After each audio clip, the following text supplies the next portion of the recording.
আজকে আমরা আলোচনা করছি একটা বেশ অন্যরকম বাংলা বই নিয়ে। নাম ট্যাক্স শেখো টাকা বানাও। হ্যাঁ, বইটার নামটা যেমন ক্যাচি, ভেতরের আইডিয়াটাও কিন্তু দারুণ কাজের। একদম। এর মূল ভাবনাটা হলো বাংলাভাষী মানুষদের জন্য ট্যাক্সের যে জ্ঞান, সেটাকে একটা আয়ের রাস্তায় বদলে ফেলা। লেখক সুপ্রিয় দত্তের লক্ষ্যটাও বেশ বড়, তাই না? 1 লক্ষের বেশি বাঙালি ছেলেমেয়ের কাছে পৌঁছনো। হ্যাঁ, উনি চান ট্যাক্স আর ফাইন্যান্সের ব্যাপারে এদের সাহায্য করতে, যাতে তারা নিজেরাই রোজগারের পথ খুঁজে পায়। আসলে এই বইটা একটা জরুরি গ্যাপ পূরণ করার চেষ্টা করছে। কি রকম? বাংলায় ট্যাক্স নিয়ে সহজ করে লেখা, ভরসা করার মতো তথ্যের অভাব তো আছেই। তাই এটা শুধু একটা ট্যাক্স গাইড নয়, বলতে গেলে ঘরে বসে টাকা রোজগারের একটা পুরো প্ল্যান। কিন্তু ট্যাক্স শব্দটা শুনলেই তো বেশিরভাগ লোক একটু ঘাবড়ে যায়। হ্যাঁ হ্যাঁ, মনে হয় যেন খুব কঠিন ব্যাপার। ভাবে এটা শুধু অ্যাকাউন্টেন্ট বা ধরুন চার্টার্ড অ্যাকাউন্টেন্টদের কাজ। বইটা কি ভয়টা কাটাতে পেরেছে? ঠিক এই পয়েন্টটাতেই বইটা খুব জোর দিয়েছে। লেখক পরিষ্কার বলছেন, ট্যাক্স অ্যাডভাইজার হতে গেলে সিএ হতেই হবে এমন কোনো মানে নেই।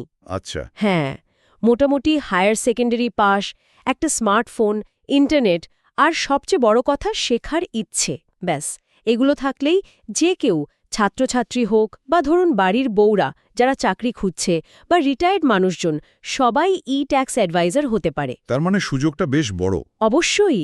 আর বাজারটাও দেখুন, ভারতে প্রতি বছর 10 কোটির বেশি আইটিআর ফাইল হয়, কিন্তু বইটার হিসেবে মাত্র 15% লোক ঠিকঠাক বুঝে ফাইল করেন। ভাবুন একবার। তার মানে যারা ভালো করে বুঝিয়ে দিতে পারবে সেরকম লোকের চাহিদা প্রচুর। একদম, চাহিদাটা বাড়ছে। তাহলে কেউ যদি শুরু করতে চায় একদম গোড়া থেকে, বইটা থেকে কোনো স্টেপ বাই স্টেপ গাইড আছে? হ্যাঁ হ্যাঁ, একটা বেশ গোছানো 5 ধাপের কৌশলের কথা বলা আছে। ও আচ্ছা। কিরকম সেটা? প্রথম ধাপ তো অবশ্যই শেখা, আইটিআর, জিএসটি এইসবের বেসিক কনসেপ্টসগুলো ক্লিয়ার করা। ঠিক। দ্বিতীয় ধাপ, খুব ছোট করে শুরু করা। নিজের বাড়ির লোক, বন্ধু এদের কাজ করে দেওয়া, অভিজ্ঞতা নেওয়া আর তাদের থেকে ফিডব্যাক নেওয়া। হুম, প্র্যাকটিক্যাল এক্সপেরিয়েন্স। ঠিক। 3 নম্বর ধাপটা এখন খুব ইম্পর্ট্যান্ট, নিজের একটা ডিজিটাল পরিচিতি তৈরি করা, ফেসবুক, হোয়াটসঅ্যাপ এসব ব্যবহার করে। ব্র্যান্ডিং যাকে বলে। অনেকটা তাই, নিজের কাজের প্রচার। চতুর্থ ধাপে আয় বাড়ানো, শুধু আইটিআর বা জিএসটি ফাইল নয়, সঙ্গে এমএসএমই রেজিস্ট্রেশন, ইন্স্যুরেন্স এইগুলো যোগ করা।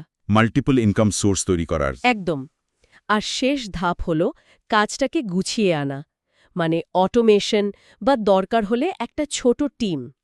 বইটাতে একটা 10 দিনের লঞ্চ স্ট্র্যাটেজিও আছে, যারা তাড়াতাড়ি শুরু করতে চায় তাদের জন্য। দারুণ তো। আচ্ছা, শুধু একবার ফাইল করে দেওয়াই নয়, আপনি বলছিলেন যে রেগুলার ইনকামেরও পথ আছে। ওই কি যেন বললেন, রিটেনার মডেল? নিয়মিত সার্ভিস দিলেন। যেমন একটা উদাহরণ দিলে ভালো হয়। ধরুন একজন ফ্রিল্যান্সার, তার জন্য মাসে হয়তো 499 টাকায় রেগুলার ট্যাক্স প্ল্যানিংয়ের সার্ভিস দিলেন। ও, এটা তো দারুণ কনসেপ্ট। আরেকটা ইন্টারেস্টিং আইডিয়া হলো পেইড হোয়াটসঅ্যাপ ট্যাক্স ক্লাব। সেটা আবার কি? ধরুন মাসে খুব কম টাকা, হয়তো 49 টাকা নিলেন, তার বদলে ক্লায়েন্টদের নিয়মিত হোয়াটসঅ্যাপে ট্যাক্সের টিপস বা নতুন আপডেটস দিলেন। এতে নিয়মিত একটা আয়ও হলো, আবার ক্লায়েন্টদের সাথে একটা সম্পর্কও তৈরি হলো, তাই না? ঠিক, সম্পর্কটা ধরে রাখাটাও তো জরুরি। আচ্ছা, এইসব কৌশল তো জানা গেল, কিন্তু অনেকের মনে তো একটা ভয় থাকেই, আমি কি পারবো? হ্যাঁ, এই মানসিক বাধাটা একটা বড় ফ্যাক্টর। এই ভস কাটানো বা ধরুন নিজের ব্র্যান্ড তৈরি করার সাহস জোগানো, এগুলো নিয়ে বইতে কিছু বলা আছে? আছে আছে, এবং এটা খুব গুরুত্বপূর্ণ দিক। লেখক জোর দিয়েছেন কয়েকটা ব্যাপারে। প্রথমত, ভয়টাকে কাটাতে হবে। দ্বিতীয়ত, সততা আর প্রফেশনালিজম বজায় রাখতে হবে, এটা খুব জরুরি। অবশ্যই। আর সব সময় নতুন জিনিস শিখতে থাকতে হবে। আর এখনকার দিনে যেটা মাস্ট, সেটা হলো ডিজিটাল মাধ্যমে নিজের পরিচিতি বাড়ানো, ভিজিবিলিটি। লোকে যাতে খুঁজে পায়। একদম। আপনি যতই ভালো কাজ করুন, লোকে যদি আপনাকে বা আপনার সার্ভিসকে খুঁজেই না পায়, তাহলে তো লাভ নেই, হারিয়ে যাবেন। ঠিক। এর জন্য খুব বেশি কিছু না, একটা হোয়াটসঅ্যাপ বিজনেস প্রোফাইল বা ফেসবুকে একটা পেজ খুলে নিয়মিত কিছু পোস্ট করা, এগুলো দিয়ে শুরু করা যায়। তাহলে সব মিলিয়ে মূল কথাটা হলো ট্যাক্সের মতো একটা বিষয় যেটা শুনলে একটু কঠিন মনে হয়, সেটাকে ভয় না পেয়ে যদি ঠিকঠাক কৌশল নেওয়া যায়, সঠিক টুলস ব্যবহার করা যায় আর শেখার ইচ্ছেটা থাকে, তাহলে কিন্তু একটা নির্ভরযোগ্য আয়ের পথ তৈরি করা সম্ভব, বিশেষ করে আমাদের বাংলাভাষী অঞ্চলে, যেখানে এই ধরনের সাপোর্টের দরকারটা অনেক বেশি। ঠিক তাই। আর এই আলোচনা থেকে একটা বড় প্রশ্নও কিন্তু উঠে আসছে, যেটা আমাদের সবার একটু ভাবা দরকার। কি সেটা? এই যে ডিজিটাল টুলস বা ধরুন ইন্টারনেটে তথ্যের সহজলভ্যতা, এগুলো প্রথাগত পেশার ধারণাগুলোকে কিভাবে একেবারে বদলে দিচ্ছে খেয়াল করেছো? হ্যাঁ রে, তা তো বটেই।